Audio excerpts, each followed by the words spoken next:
Hortensia Morón Monge, profesora en la Facultad de Ciencias de la Educación de la Universidad de Sevilla, España, y me dedico a la formación del profesorado. Antes de nada, de dar comienzo a esta ponencia, me gustaría dar las gracias al Instituto Tecnológico Superior de Loja y a la Universidad Andina por poder participar como ponente en este evento, ya que me siento muy honrada por ello. La ponencia que presento bajo el título Experiencias innovadoras en la formación inicial del profesorado, algunos ejemplos, vamos a mostrar o voy a presentar qué entender por esto de innovación. Comenzamos con una pregunta básica que sería, ¿qué es la innovación en el ámbito educativo o qué entender por innovación? Bueno, pues antes de dar paso a una conceptualización de lo que es la innovación, prefiero comenzar por la otra pregunta, por la siguiente cuestión. ¿Qué no es innovación? Seguramente que en nuestras cabezas cuando pensemos en innovación se nos venga la palabra gamificación o distintas técnicas o recursos o TIC para ser tratadas en el aula. Sin embargo, la innovación es mucho más que un recurso. No va en esta línea. No es lo que nos va a conceder la innovación educativa. Por lo tanto, ¿qué entender por innovación? En la siguiente figura, como se observa, en este triángulo, en cada vértice, hay un elemento o una palabra clave, en el cual vemos en su punta superior, ¿no?, la innovación y en la base lo que es la investigación y la práctica docente. Estos son tres grandes conceptos, tres grandes ideas, tres grandes actividades que están asociadas a la práctica innovadora. No hay innovación si no hay también una investigación y si no hay también una práctica docente en la cual nosotros llevemos a cabo estas prácticas innovadoras. Pero sobre todo, la base o el motor de las prácticas innovadoras va a ser la reflexión que hagamos como docentes de esto que estamos aquí haciendo. ¿Por qué lo hacemos y para qué lo hacemos? ¿Qué es la situación deseable? No siempre las prácticas docentes que nosotros llevemos al aula vienen acompañadas de lo que sería la innovación. Por lo tanto, ¿cómo debería de ser esa práctica educativa? Bueno, pues un aspecto que es básico y fundamental es que la innovación está asociada a determinados modelos educativos o determinados modelos docentes. Es imposible pensar en innovación dentro de un modelo docente de carácter tradicional.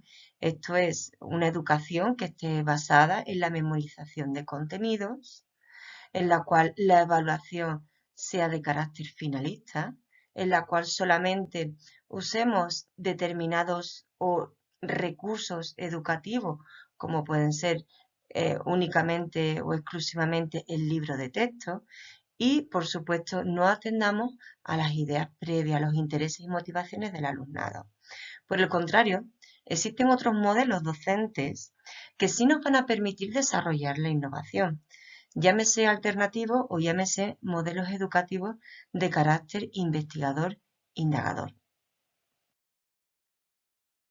Visto que las prácticas docentes, la innovación y la investigación están muy vinculadas, vamos a desvelar cuáles son esas relaciones entre ellas. Como se observa, la innovación es el eslabón intermedio entre estas prácticas docentes, lo que realizamos nosotros en el aula y lo que es un proceso de investigación educativa. El comienzo puede ser de esta innovación, pues a partir de una problemática que hayamos detectado en el aula, diseñamos una práctica de carácter innovadora. Pero esta práctica innovadora nos va a dar unos resultados que nosotros vamos a analizar y pueden ser el comienzo de una investigación.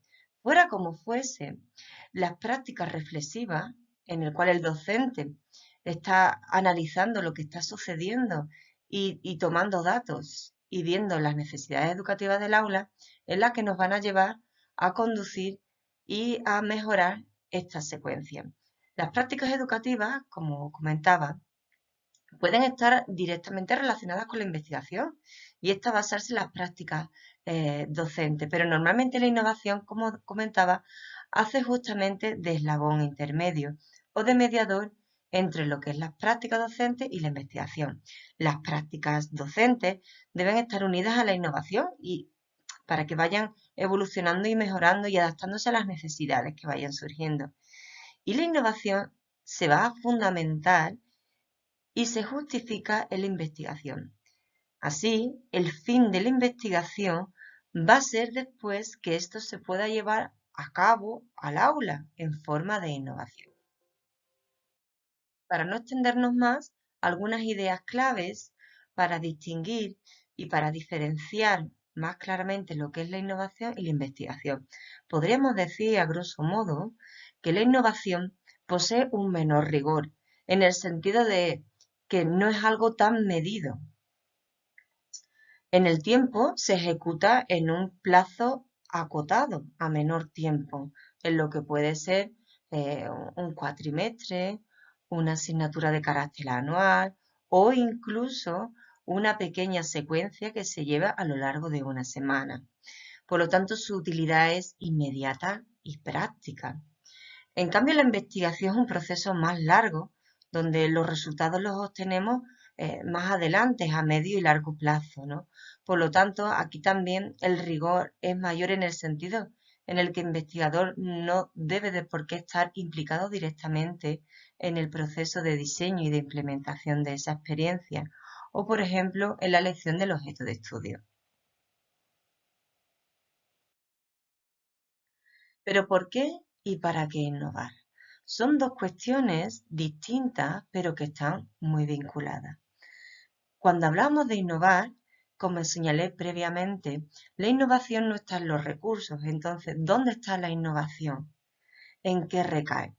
Recae en un modelo educativo específico, por supuesto, que no se vincula al tradicional, porque la innovación intenta de atender una problemática de carácter educativa, en la cual nos permita detectar situaciones problemáticas en el aula, ya sea del propio alumnado o de su contexto sociocultural, geográfico, ya sea por violencia de género, bullying, porque hayamos visto, ¿no?, que nuestro alumnado viene con problemas o con carencias de carácter alimenticia, porque podemos observar que en estos años ha habido una problemática medioambiental que deseemos abordar y el alumnado sienta esa preocupación.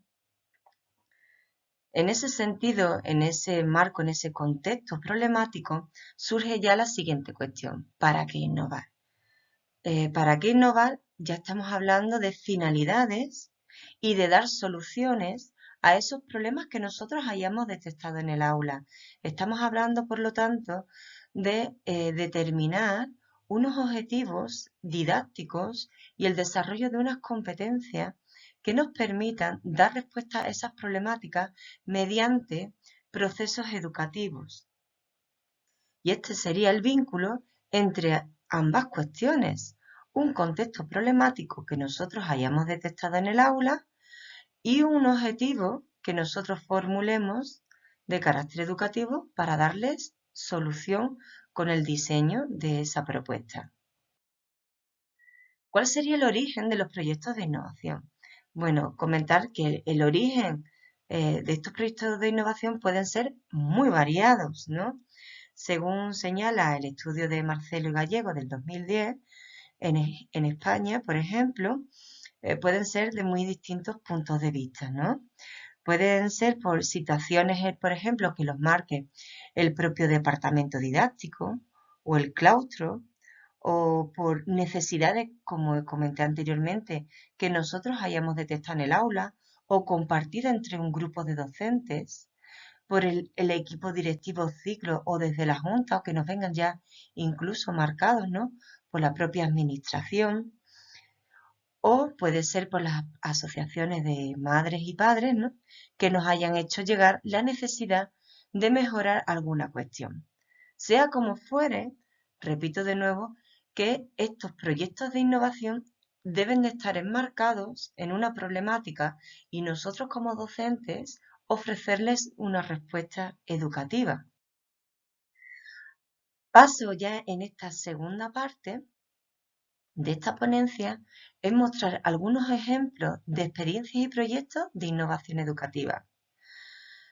Os voy a mostrar algunas experiencias innovadoras realizadas en la etapa de EGB, en educación primaria con niños entre 6 y 12 años, otros proyectos de innovación de carácter interdisciplinar con estudiantes adolescentes de la BGU en educación secundaria entre 13 y 18 años, y os voy a presentar también dos proyectos llevados a cabo en la formación universitaria, en el grado de maestro de educación primaria. Uno, el proyecto titulado CHOM, y otro proyecto orientado a las salidas fuera del. Como comentaba, este primer proyecto con los niños de educación primaria o de la EGB, el contexto problemático que partía y los objetivos son los que señalo a continuación. El contexto problemático es un centro educativo de difícil desempeño con niños y niñas que tienen falta de hábitos saludables, como por ejemplo en la toma de manera semanal de frutas y verduras. Además presentaba un comportamiento de carácter disruptivo con asentismo escolar. Por supuesto que no hablar del momento en el que nos encontramos de crisis climática y de sostenibilidad. Se planteó el proyecto del planeta huerto. ¿Cuáles eran sus objetivos didácticos? Los siguientes: dar respuesta a estas situaciones que como docentes habíamos detectado en el aula, mejorar los conocimientos científicos de manera interdisciplinar, implicar también a las familias en la escuela, ya que es otro de los factores y de los agentes en los cuales debemos de actuar en el desempeño de los procesos de enseñanza-aprendizaje, fomentar también un aprendizaje cooperativo y un aprendizaje de carácter indagador. ¿Qué temporalización? Bueno, pues para llevar a este proyecto se hizo a lo largo de 5 meses aproximadamente. Y como se observa en la siguiente figura, se desarrolló en las siguientes fases. Unas fases previas de unos antecedentes, en los cuales ya se había llevado previamente algunas pequeñas actividades que se mejoraron y se hicieron un diseño acorde a estos resultados previos. Se identificó ese problema que había, se planificó y se diseñó esta actividad, se ejecutó y finalmente se obtuvo unos resultados, en los cuales se trabajó con el huerto escolar para mejorar esos conocimientos científicos, habilidades científicas y sobre todo esas actitudes que ya hemos comentado. Las estrategias metodológicas que se llevaron fueron un aprendizaje basado por proyectos, indagación escolar, un aprendizaje cooperativo, pero también un aprendizaje de autónomo. Estos son algunos de los resultados. Tras este proyecto de innovación, vimos cómo se mejoró tanto los conocimientos científicos, sus actitudes y habilidades, y ya no solamente de la ciencia, sino también de las matemáticas, la lengua y otras áreas. Se observó que más de la mitad del alumnado introdujo ya en su dieta semanal algún tipo de verdura y casi todos por lo menos lo probaban. En la hora de recreo se observaba también que había más niños y niñas que traían meriendas de carácter saludable. El conocimiento del suelo y la relación del ecosistema, se mejoró esa visión que se tenía del suelo, se cambió los hábitos relacionados con el consumo, comprando alimentos que fueran también más sostenibles. Aumentó considerablemente el grado de implicación y cuidado hacia el huerto, valorándolo como algo suyo y un lugar donde se podría aprender cosas interesantes sobre la ciencia, desarrollando habilidades que en espacios como el aula, por ejemplo, el siguiente proyecto de innovación realizado con estudiantes adolescentes de la BGU de secundaria, titulado Tres visiones y tres generaciones, es un proyecto de carácter interdisciplinar en el cual trabajó de manera interdisciplinar las distintas áreas de conocimiento, desde ciencias naturales, lengua castellana y literatura, lengua y extranjera, música, lengua inglesa, geografía, historia, etcétera, de tal manera que cada una de estas áreas de conocimiento desarrolló su propia temática para trabajar desde 3 visiones y 3 generaciones, que explico a continuación. El problema en el cual se enmarca esta propuesta era un centro educativo, en este caso de carácter rural. También tenía un comportamiento de carácter disruptivo, de asentismo escolar, tenía muy mala reputación. Además, se observaba que el propio alumnado era desconocedor de su entorno cercano, de su cultura, de dónde vivía, ¿no? Y cuál era el origen de su propia idiosincrasia cultural. Además, se observaba un escaso interés hacia lo que era la lengua extranjera. Por lo tanto, decidieron trabajar de manera interdisciplinar estas distintas áreas, dar respuesta a estas situaciones, mejorar esa competencia de carácter lingüística y pretendían enseñar esto a partir de un hilo conductor.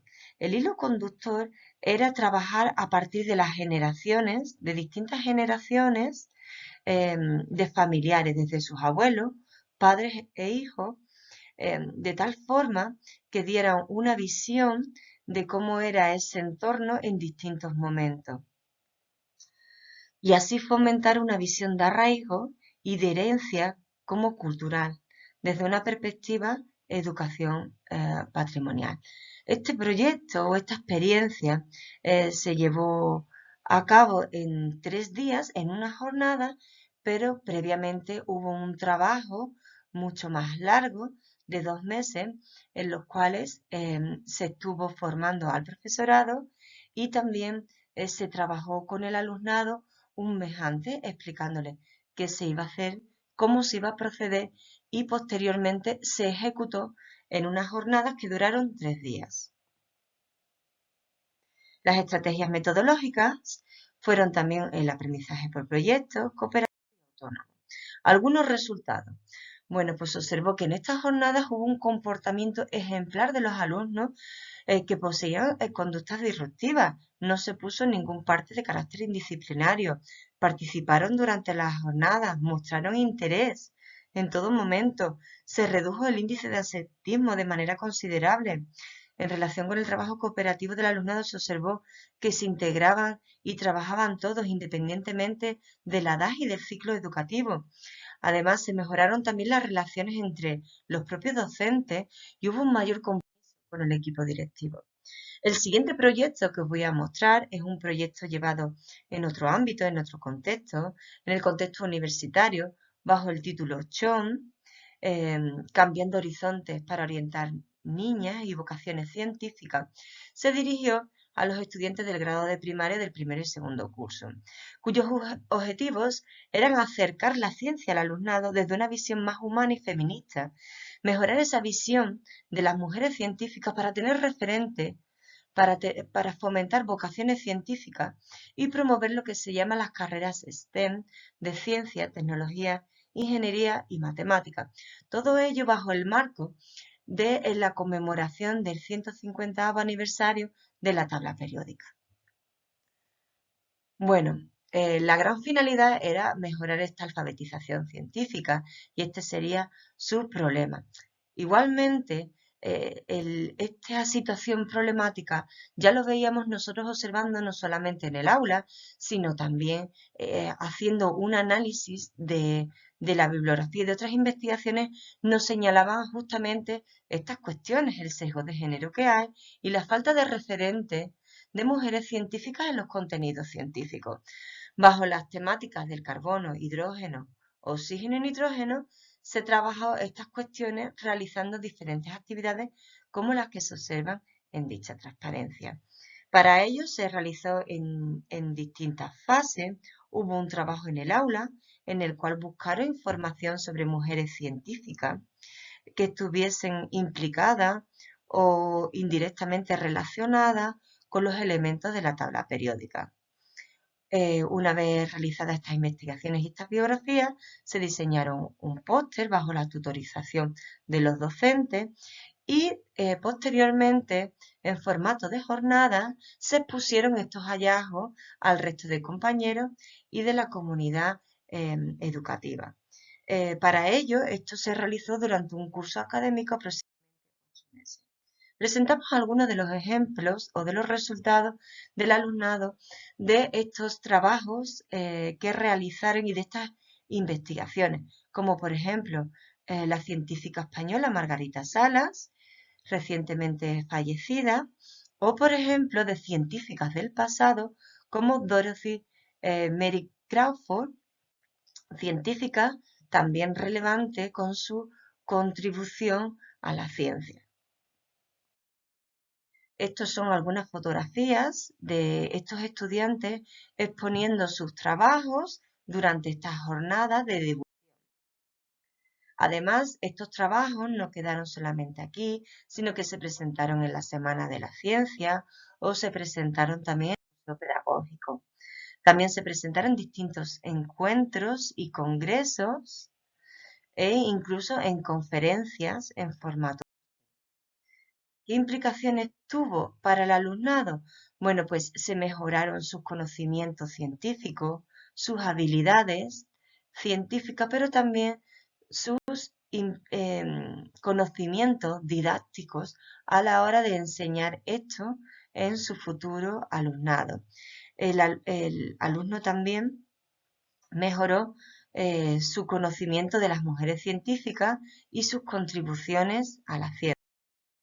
El siguiente proyecto y último que presento, también va en el contexto universitario, es el de aprender y enseñar fuera del aula. Es un proyecto basado en un aprendizaje basado en proyectos en el que se hace uso de las salidas escolares.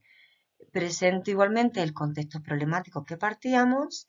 Eran futuros maestros orientados a la formación de maestros, la asignatura en la cual se trabajó, una asignatura de proyectos integrados para enseñar el medio social y cultural, se observaba que nuestro alumnado, a pesar de ser la gran mayoría de ese entorno, tenían un gran desconocimiento del lugar donde ellos vivían. Además de poseer una falta de referentes didácticos de carácter alternativo para el día de mañana ellos poder trabajar de la misma forma. Además, otro aspecto básico que habíamos observado de esta situación problemática es que existía una formación geológica llamadas cabezas de Huelva que estaban en peligro de destrucción y con falta de apoyo de las administraciones para su conservación. Por lo tanto, bajo este contexto problemático, se enumeró, se perfiló una serie de objetivos didácticos. En primer lugar, uno de los grandes retos que se atendía era que aprendiera el alumnado de manera interdisciplinar, tanto las ciencias sociales como las ciencias experimentales, que experimentara en primera persona un modelo de carácter innovador, el aprendizaje por proyectos y lo que es el aprendizaje fuera del aula o el outdoor learning. Sensibilizarlos sobre su patrimonio medioambiental, que valoraran también ese espacio como escenario de aprendizaje y que además supieran diseñar experiencias educativas usando el medio y los problemas medioambientales cercanos. La temporalización de este proyecto fue aproximadamente un 3 meses. Estas fueron las distintas fases, fueron en total 4 fases en las que se realizaron muy distintas actividades. Actividades basadas en determinar qué era el patrimonio, actividades más de conceptualización, de reflexión. Hubo también salidas fuera del aula para conocer estos lugares singulares, estos cabezos, se formularon hipótesis. Hubo otras fases en las cuales el alumnado debían de tomar datos, diseñar una propuesta educativa y validar también unos cuestionarios para ver qué perspectiva o qué conocimiento tenía la población sobre esta problemática, sobre los cabezos de Huelva. Estos son algunas fotografías que ilustran estas acciones previas. Así, el alumnado asistió a distintos talleres, como el Café Conciencia, realizó, ¿no? Distintas salidas del aula para explorar y también se presentó algunos de los resultados en distintas jornadas de carácter divulgativo. Estos son algunos resultados de estos proyectos por fase. Estos fueron algunos de los mapas conceptuales que el alumno elaboró en base al conocimiento que manejaban sobre este lugar, de no tener eh, la gran mayoría idea de lo que eran estos lugares, a poder después diseñar estos mapas conceptuales. Estos son unas fotografías de la fase 2 en las cuales se observa que el alumnado pues asistió a ver, a reconocer estos espacios y a tomar para después analizarlos fuera del aula. También hubo una labor de difusión, de presentar estos resultados en las redes sociales para que la población tome conciencia. También se realizaron también seminarios formativos. Se llevó también a cabo encuestas de manera directa e indirecta a partir de Google Forms. Hubo también jornadas de exposición de estas experiencias, presentación, y como comenté, pues también se dio difusión de estos resultados que obtuvieron los alumnados. Y por supuesto, también nosotras como docentes e investigadoras lo llevamos a distintas jornadas y se publicó en distintas revistas o en actas de congreso. Como conclusión y ya para finalizar, me gustaría que quedase una serie de ideas claves. La innovación no está en los recursos educativos, como comentábamos al principio de esta ponencia, ni en las técnicas. Yo diría que la innovación está en el corazón de los docentes. ¿Por qué? Porque como docentes debemos saber detectar problemas educativos y necesidades formativas de nuestro alumnado, ya no solamente saber detectarlas, sino también saber formular acciones y propuestas que puedan dar respuestas a esas situaciones problemáticas, estar dispuestos a aprender en ese proceso con nuestro alumnado y a desaprender y sobre todo a trabajar mucho, pero a trabajar con bondad y con humildad, porque es algo que creemos, porque es algo que ofrecemos y porque estamos convencidos que con nuestras acciones vamos a mejorar esa situación de carácter problemática. Muchas gracias por vuestra atención.